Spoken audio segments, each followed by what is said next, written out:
Aclaración. Esta es una actualización de mis 2 primeros vídeos sobre la teoría de la madre de Mel. En el primer video establezco la base y en el segundo doy unos cuantos datos que retroalimentan al primer video. Recomiendo que vean los 2 primeros vídeos para que puedan tener una perspectiva más o menos definida. En caso de que ya los hayan visto, les mostraré nuevos datos relevantes que pueden cambiar el rumbo de la teoría. En los vídeos anteriores, establecí que Ken, el carnicero, tuvo una esposa o una novia o por lo menos conoció a una habitante del distrito Gaslight de la cual se enamoró.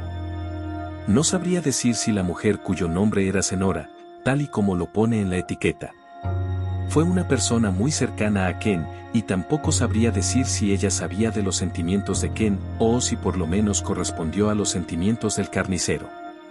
Pero una cosa parece clara y es el hecho de que se conocían. Después de todo, en la misma etiqueta pone, para Ken y de Senora. Esto da a entender que la mujer le daba regalos a Ken. Sin embargo, debo decir que hay una cosa que le he estado dando vueltas por días. Y es el hecho de que la etiqueta esté adentro del congelador y que sea una etiqueta de carne. Quizás se estarán preguntando, ¿y qué quieres dar a entender con eso? Bueno, normalmente un regalo no estaría adentro de un congelador a menos que no se trate de un regalo, sino de un pedido. Normalmente los pedidos también suelen ser etiquetados con nombres de un emisor y un destinatario. Por lo que esto puede significar que Kenny solía ordenar pedidos a la mujer. Ante esto, supongo que otra duda surge en sus mentes. ¿Pero no se supone que Ken es el dueño del restaurante de la ballena panzona? A lo cual yo respondo. Puede ser que en realidad Kenny antes no era el dueño del restaurante, cabe la posibilidad de que el dueño anterior haya sido la misma Senora. Y Ken era un cliente muy frecuente, que solía pedir comida o directamente compraba carne. Eventualmente con el tiempo ocasionó que el futuro carnicero empezara a sentir aprecio y amor hacia la dueña del restaurante. Nuevas preguntas surgen con este nuevo panorama. Pero entonces, si Ken no era el dueño, ¿por qué ahora lo es? ¿Y qué era antes de ser el dueño del restaurante?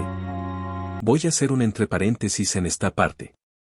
Lo que voy a comentar a continuación es un añadido a cosas que son ajenas a mi teoría.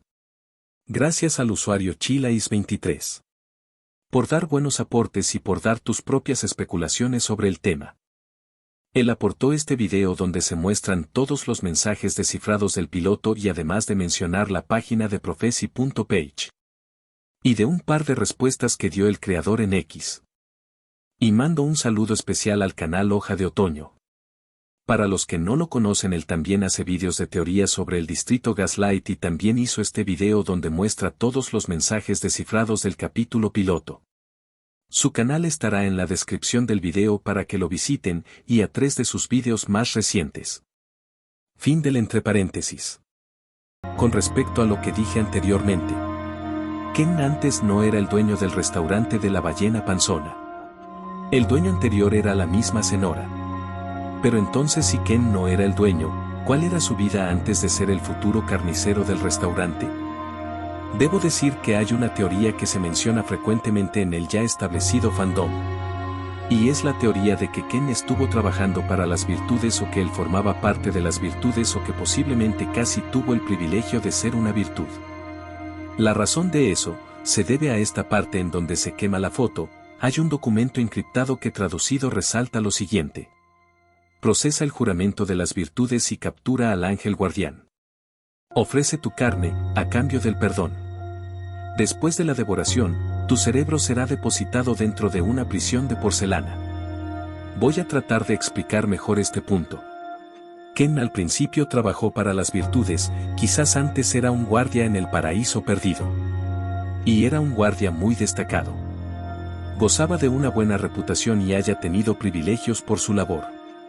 Sin embargo, Kenny deseaba hacer una virtud. Por lo visto, las virtudes son la autoridad más alta en ese mundo. Bueno, más bien, son la segunda autoridad más alta en ese mundo si tomamos en cuenta a la Madre de los Ángeles.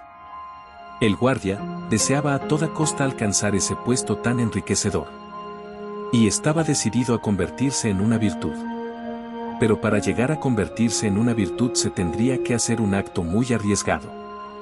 Ken hizo un pacto con las virtudes, probablemente con la virtud templanza. Si él lograba robar el huevo de la madre ángel para que templanza pueda llevar a cabo la incubación del huevo humano, a cambio él tendría que ser una virtud. Templanza consideró la oferta y aceptó la condición del guardia. Debo de mencionar que en el nido de la madre ángel hay cuerpos de virtudes destruidos y desperdigados por el suelo. Esto puede significar que en el pasado hubo muchas virtudes que intentaban robar los huevos de Serafín, pero al final terminaron fracasando en el intento. Supongo que consideraron sensato dejar que el guardia Ken robara el huevo. No podían correr el riesgo de que otra virtud muera en vano. Y dicho y hecho, Ken logra robar el huevo. Por fin, pudo lograr su meta. Desgraciadamente para él, eso significó que ya no podía abandonar el paraíso, ni mucho menos ver a Zenora.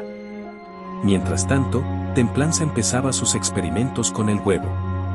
Pero para conseguir buenos resultados, necesitaba muestras de ADN.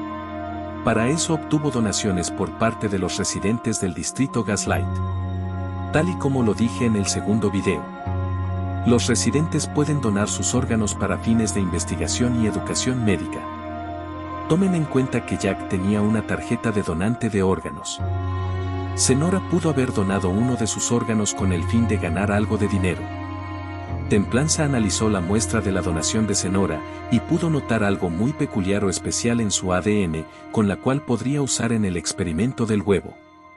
Si se acuerdan de lo que especulé sobre el secuestro de Zenora por parte de Templanza y Ken decidió ir a rescatarla.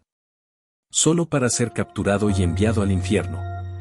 Bueno, puede que realmente Zenora no haya sido secuestrada.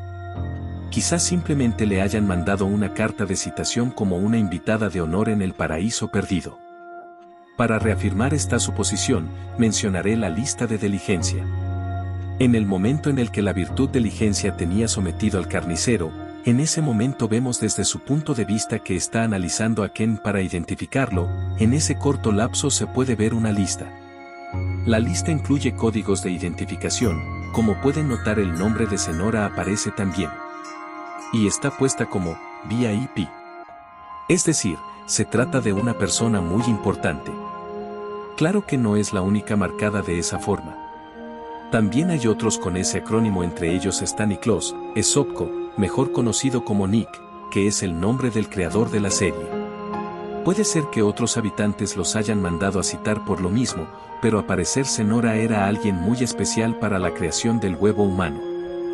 Al principio Zenora dudaba si ir al paraíso, pero después se acordó de su cliente favorito Kenny, y consideró ir a verlo para hablar con él y preguntarle por qué no ha venido al restaurante. Ken se sorprende de ver a Zenora en el paraíso. Y le pregunta a Zenora, ¿por qué estaba en el paraíso perdido? Y Zenora le respondió, que fue citada como una invitada de honor. El futuro carnicero dudaba sobre la invitación y fue a hablar con Templanza para decirle que no estaba de acuerdo en que Zenora forme parte del experimento. Pero la virtud le dijo que no pensaba hacerle nada arriesgado a la mujer, solo le haría unos análisis para determinar si era esencial para el experimento. Y si al final resultaba no ser adecuada, la dejaría ir. Con el tiempo Templanza estudió a la mujer de manera sutil y eventualmente pudo concluir que aquella pútrida era la clave final de su experimento. A sabiendas de que a Ken no le iba a gustar que Zenora fuera parte del experimento, Templanza le mintió, le hizo creer que Zenora no era necesaria para el experimento, por lo que la dejaría ir. Sintiéndose aliviado, busca a la dueña del restaurante pero no la encuentra por ningún lado. Supuso que ya había regresado al distrito, Ken no pudo despedirse de ella, por lo que optó mandarle una carta. Sin embargo, no recibió una respuesta. Ya un poco preocupado, le manda una carta a su hermano mayor, pidiéndole que vea a Zenora en el restaurante para asegurarse de que realmente estaba en el distrito. Es muy probable que ahora se estén preguntando: ¿un hermano mayor? ¿Ken tiene un hermano mayor? A lo cual yo respondo: sí. Ken tiene un hermano mayor. ¿Y si se preguntan quién es su hermano mayor? La respuesta es igual de sorprendente. El hermano mayor de Ken es nada más y nada menos que el mismo Matt. ¿Cómo es posible que yo sepa esto? En la página de theprophecy.page. Si ustedes escriben en el password el nombre de Matt aparece un texto que pone lo siguiente. Ken's older brother. Lo que eso significa. El hermano mayor de Ken. En la caja de comentarios dejaré la página para que ustedes mismos lo comprueben. Además de eso también puedo asegurar que Matt también fue un guardia en el paraíso perdido junto con su hermano menor. Entre ellos están donde claramente se puede leer el nombre de Matt y por debajo de él también está el nombre de Joshua, es decir el guardia que le vuela la cabeza a Matt. Eso explicaría por qué se conocen. Matt no se esperaba que su ex amigo fuera el vigilante de las cámaras de seguridad. La razón por la cual odia a Joshua se desconoce. Y lo que sea que haya pasado entre Joshua y Matt pudo ser la principal razón de que él renunció a ser un guardia.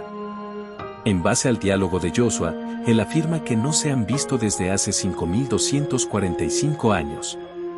Puedo suponer que Matt decidió renunciar a su labor de guardia, por causa de su ex amigo Joshua, y prefirió que su hermano menor alcanzara su meta de ser una virtud. Confiando que llegue a ser una virtud, Matt también gozaría de privilegios. Matt le envió una carta de respuesta, diciéndole que Senora no estaba en el restaurante, y por lo visto no había regresado al distrito Gaslight. Ken, sospechando que Templanza le había mentido, va con él para preguntarle qué le había hecho a Senora. ¿Y en dónde estaba? Aunque Templanza le insiste que dejó ir a la mujer, además no sabe dónde está ahora. Ken, confiando en el científico, optó por enfocarse en su rito de iniciación para convertirse en una virtud. Pero en el momento de su transferencia de cuerpo, se dio cuenta del engaño. Enfurecido por la traición, Kenny arremete contra Templanza y le exige que le diga dónde está Senora. Pero lo que hizo fue contraproducente. Las otras virtudes pudieron someter a Ken. Ante esto, las virtudes lo consideraron como un acto de traición. Por lo que Ken fue sentenciado a ser enviado al infierno. Si retomamos lo que contó Ken sobre el infierno, nos daremos cuenta de una cosa muy destacable. Como pueden notar, lo que parece ser un monolito que pone lo siguiente. Antenora. Por lo visto, el lugar al que fue enviado el futuro carnicero, se conoce como Antenora. ¿Se acuerdan de este letrero? Hay como una representación del mismo infierno que parece descender en forma de espiral. Es una clara referencia a la Divina Comedia del poeta Dante Alighieri. Al igual que la Divina Comedia, Antenora es la parte más profunda, tal y como lo es el Cósito, donde residen los traidores. La descripción de Antenora pone lo siguiente. Reservado para los pecadores traidores. Alcaide Mike.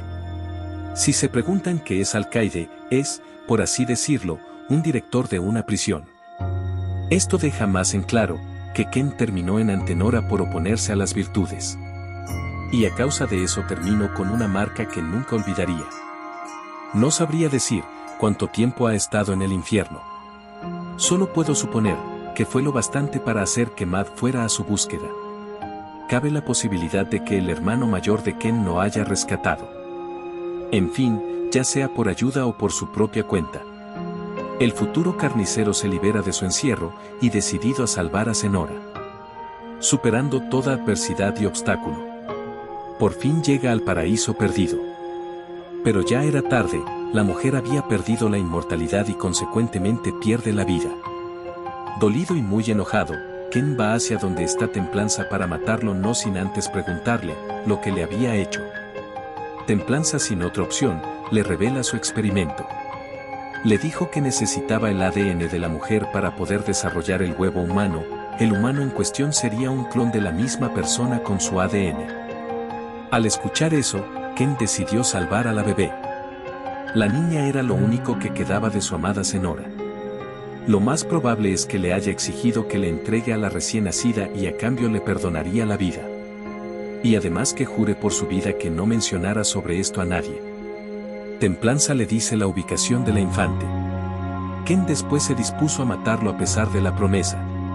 Pero no estaba dispuesto a correr el riesgo de que se sepa sobre el rapto del humano. Pero de forma inesperada llega diligencia o otras virtudes para salvar al científico. Ante este impedimento Ken no tuvo de otra más que huir e ir por su hija. Al final, el futuro carnicero logra escapar junto con su hija y vuelven al distrito Gaslight. Pero, no tenían un lugar en donde establecerse. Hasta que Ken recordó el restaurante de Cenora. Fue entonces que Kenny pasó a ser Ken el carnicero y el nuevo dueño del restaurante de la ballena panzona junto con su hija adoptiva Melancholy. Transcurren 20 años desde la muerte de Cenora. ¿Cómo sé que pasaron 20 años?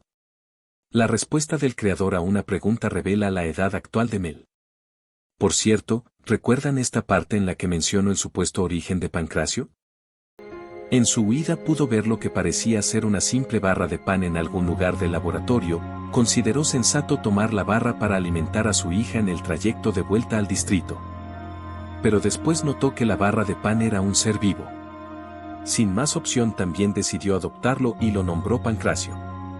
Pues al final resulta que en realidad Ken creó a Pancracio, una respuesta del mismo creador lo confirma. Y de hecho existe una receta que incluye el peluche de Pancracio de la cual especifica que los ingredientes se encuentran en el restaurante de Ken. Por lo visto no es el único ser que está hecho de pan.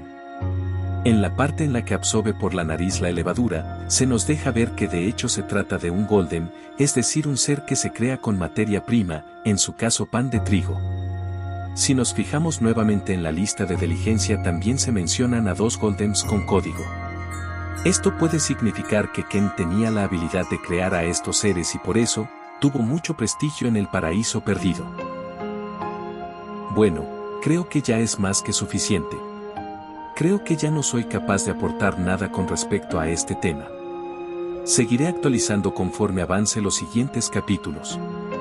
Por el momento prefiero dejarlo hasta nuevo aviso. Y bueno, ¿qué les parece? Si les gustó dejen su like y si quieren suscríbanse. Y comenten sus propias teorías. Puede que después los tome en cuenta para el siguiente video.